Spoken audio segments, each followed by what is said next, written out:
So I ran into somebody the other day that I hadn't seen in about 7 years. And my first initial thing that I recognized was that she had lost a lot of weight. Now, she wasn't a large person before, but she definitely looked very thin now. And I really had this whole conversation, this whole process in my head about, do I say something? Do I comment? Do I give her a compliment of any sort? Do I address this marked change that is anybody could notice if they hadn't seen her in so long? And I ultimately came to the decision to not say anything. And part of that was because I've spent a lot of my life hearing people comment on my weight and me bringing up my weight. And so I don't want to have that be my narrative anymore. I don't want that to be like, oh, when I talk to Sadie, we're going to be talking about weight, because weight is not worth. Weight doesn't matter. I don't care what anybody else weighs. It will never affect me what somebody else weighs. It will never affect you how much I weigh. It will never affect anything in my life unless we are getting on a roller coaster together and there's a weight limit or something. It does not matter. And so for me to run into a friend and ask what's been going on the last 7 years, I want to know what has been going on in their life. Not why'd you lose the weight or how'd you lose the weight or, anything like that. I want to know if she's going to bring it up. How does she feel? What has gone on in her life? I don't know if she's had an illness. I don't know if she's had something really hard that she's gone through, or if this was an intentional or unintentional or what. And I don't want her to think that I will think of her any differently now that she has this marked difference in her appearance. So I'm somebody who is very passionate about health. I think health is wealth. Your worth, how much you are worth, is what your health is giving you. And sometimes we have control over that, and sometimes we don't. Sometimes we are dealt hands that here's an autoimmune disease that you didn't cause. You didn't do anything. Even if you did cause it, like, you can't do anything about it. It is what it is now. What you do with that is what you do with that. And how you feel is what matters. If there's something you can change and you want to change it, change it. If there's nothing that you can change and you want to change it, then change your outlook, because you're stuck up against a wall. It's just what it is sometimes. But nothing should ever matter with how you look. Nothing should ever matter with how you weigh or how you physically show up in this world. We are all just bodies of energy. We are all just personality. We are all just one big intellectual cloud in a body bag, bag of meat and bones. And I really think that, all these millions of people in this country and billions of people in this world, like, you are going to come across the people that are there for a reason. And the reason is never to do with their body, unless you're married to that person and you have a physical connection. But the intellectual relationship that you have with them is what matters. And your relationships are going to be so much deeper and richer if you love yourself, because unconditional love is one of the most highest frequency vibrational energies you can feel in this world. And so when you can look at yourself and say, I love me for me, that's going to project onto other people. And I know I've personally just struggled so much with my own body and with my mind and just really loving who I am. And a lot of that came from my ADHD and not understanding my way of thinking is unique and special until understanding what ADHD is. I spent all of my life trying to be normal, and my perceived normal, right? Because everybody has a different perception of normal. And so my perceived normal was, thin and didn't have outbursts and wasn't crazy and didn't have all these things. And whatever it was that taught that to me throughout time, whether it was a TV show or a random kid in second grade or, a comment that a stranger made at the mall, like, that shaped what I thought normal was. And instead of just being my authentic version of who I am, I kept trying to fit my personality into a mold that didn't exist. That was a mold that this you know, alternate personality in my head had created. And that exploded onto other people, like where I would walk into the room and just apologize for being a certain way. And everybody's like, we don't care about that. And then it would make me feel bad that, I didn't catch on what was going on. So for all of these years of trying to mask and turn into what's perceived as normal and being a part of different groups, like what is this job's version of normal? What does the normal nurse look like? What does this normal mom look like? What does society say that traditional holidays are supposed to look like? I kept trying to fit into these molds when I needed to step back and learn that my unique, one of a kind personality is not a mold. There could never be another me. And I need to embrace and love that. And when that happened for me, and it's a continual practice every day, and I'll get really good at it for a couple months, and I just shine this bright light onto everybody else. And then some things start to happen and change, and I shift and I start going down to these lower frequency vibrations again, until all of a sudden I start shining again and all these great things. And I'm so proud and happy. And it's just this constant ebb and flow, just like a wild river, right? Like bends and turns and twists and rocks and all these things. And loving the ride of flowing the river when it's crazy and when it's quiet and calm is really what it's all about. And when I'm happy with my ride and when I'm happy with my river, then my kids see it. My friends see it. The random strangers, old friends that I haven't seen in 7 years can see it. And so that confidence comes through when it comes to self-love and acceptance. And it seems unconnected sometimes. Like if you've ever met somebody that's really confident, I used to struggle with that. And I'll give a perfect example. When I was in nurse residency, so I was a brand new nurse. I had just been licensed and this was my first job. But there was a gal that she had gorgeous makeup.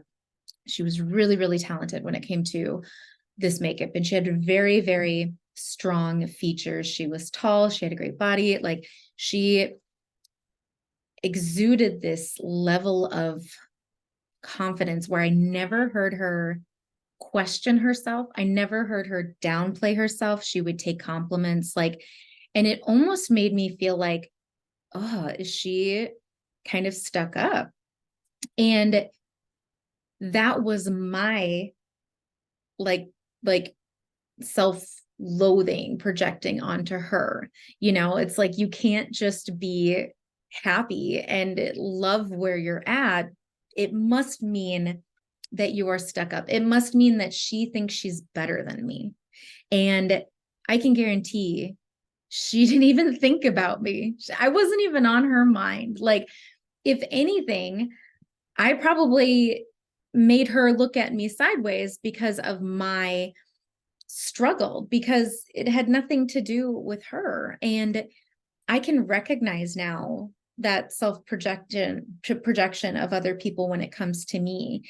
And it's like, it takes one to know one, right? Like, have you ever heard that term where I think that I am so self-critical and I'm so self-aware of everything that I'm doing. And I'm always trying to be that quote unquote normal, that I can see the smallest shift in energy with other people. Like if I drop something and I immediately start apologizing and immediately start making a big deal out of it, and somebody looks at me like, holy moly, if I would have dropped it, I would have just picked it up.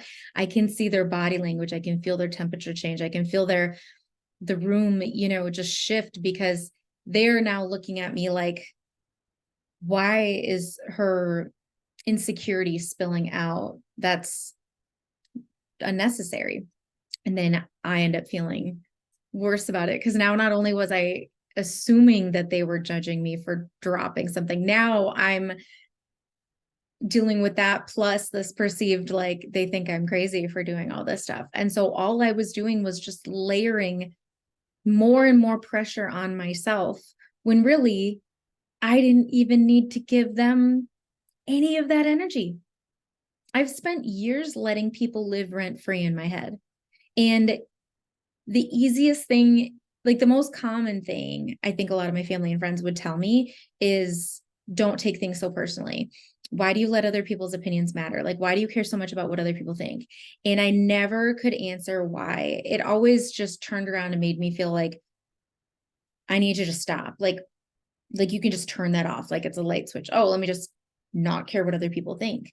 But I was taught at such a young age to be like other people that it turned into my whole personality, that I needed to watch what other people were doing so that I could mimic them to be that normal.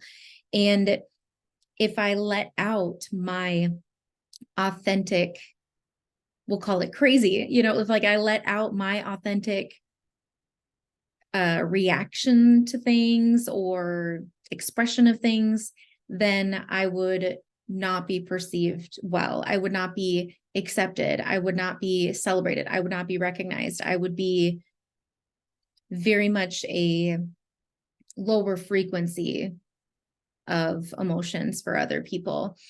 And I saw something the other day where, I've seen many different versions of the saying, but it had something to do with, if you're around people that don't make you feel good, then you're not around the right people. And I've noticed that multiple times throughout my life, where I'm in a truly accepting group that feels great, and then I find myself, at different times full of people that don't accept me, and sometimes it's proximity, right? Like you get the neighbors you get the coworkers you get, you get the family that you get. There's people that are just in your life because there is a purpose, but you didn't choose it, right? Like this just happened to be. And then there's the people that you get to elect. And then there's, sometimes you have to go out and find the groups of people that have interests. Like, I like cats. Well, I'm not going to get along with every single human in the world that likes cats, right? That's ridiculous. But I'm a big, fan of other more niche type things, and that might be a more accepting community. So you just have to kind of fish around until you find it. And if it starts unaligning with who you are, it's okay to shift and find a new group. It's maybe recognizing when you're starting to not feel so great around them, and that being the time to start moving along. I think sometimes I will force things for too long because it's exhausting to start over again. And I've had to start over many times being a military family, but it's worth it. And sometimes that getting to know people phase is really fun. And I like to jump into deep conversations. I like to jump into having that like deep connection with people, but that's just not always going to be available to other people. And you kind of have to do that interview process in order to find someone. So we moved 3 months ago to a location that we used to live, hence why 7 years ago, I knew this person that I just saw at this job.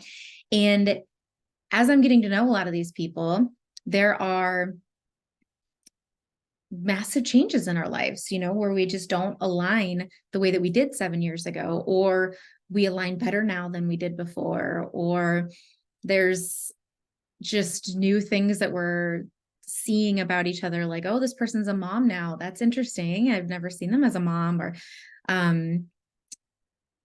maybe they've gotten hardened by the tough times that we've lived through. COVID hit them really hard, or maybe they got hit hard financially, or different things. And so that process of getting to know everybody is really enjoyable. It's enjoyable to see, but you can at any moment make that decision that, hey, this isn't somebody I want to give my time to. What sucks sometimes is that they make that decision sometimes about me, and I have to be okay with that. So if I'm trying to have coffee or lunch with somebody and I keep throwing it out there and I'm super flexible and I'm throwing all this stuff and they're not catching it back, like they're just not picking up what I'm throwing down, I have to be confident enough and strong enough to be like, balls in their court, this may be a sign that we're not supposed to be back together, or it's not the right time or whatever, and lean back on those people that may not be in proximity with me, but I know are my people. There's this amazing app that I have called Marco Polo. It's where you can send video messages back and forth to family and friends. And I can set my phone down in front of me on a stand and I can just talk to them about my day, or I can walk them through what I'm doing. I'm working on this craft, or I'm setting up this party, or I'm doing all these things. And it's hands-free. So you can do it in the car. I can do it while I'm on my walk. And it's a good way to keep in touch with people and not miss some of that body language, that voice inflection, those cues that you can miss when you're texting back and forth. And so if somebody texts you a sentence and doesn't use the proper punctuation, then it can come off completely different than if they used the right punctuation and you can see that they were, actually happy when they said that. I am an exclamation point addict. I use a lot of them to where I have to stop in my professional emails and go back and put some periods in there. And I'm like, does that sound too straightforward and to the point? I'm trying to be upbeat and happy about it. That's also a version of me masking and like really just trying to be a very positive Polly, very upbeat, individual and things like that. But there are certain times that I have to remember to just be professional in this. And it doesn't have to be all of this, positive, upbeat. Like not everybody needs that. And I don't always need that. So I have a lot of conflicting thoughts about different things, right? And this may seem like I'm kind of going to left field, but I'm going to tie it all back. We do things in this life because we only live once. And the only guarantee is that I am me for this entire life. And I am in this body for my entire life. That's the only thing that we are guaranteed. I can't guarantee that something's not going to happen to my family or my loved ones or my home or my shelter or, all of this stuff surrounding me. But I know that I will be in this body from birth to death.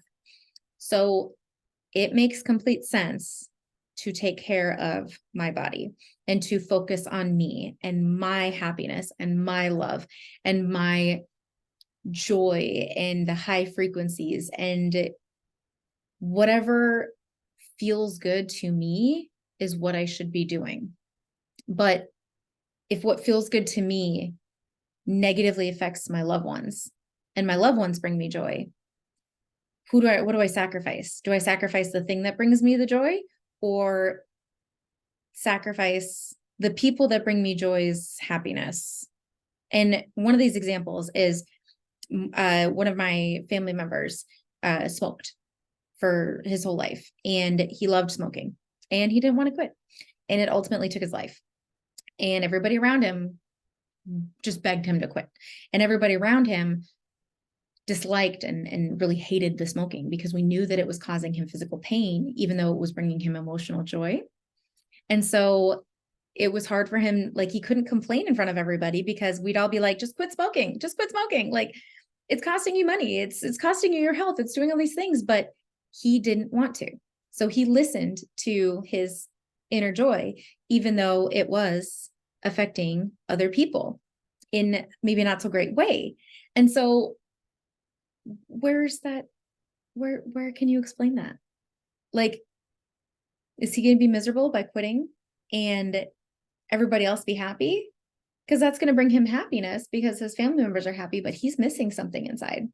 It's the same thing when you see these movies and these books and shows and stuff about, the mom that gave up her career. She wanted to be a dentist or a lawyer so bad, and she gave it up for her family, but she always wanted it so bad. So she was missing this hole in her heart, but her family, she built this family and she loves her family and she adores them and they bring her joy and all this stuff, but there's still something missing.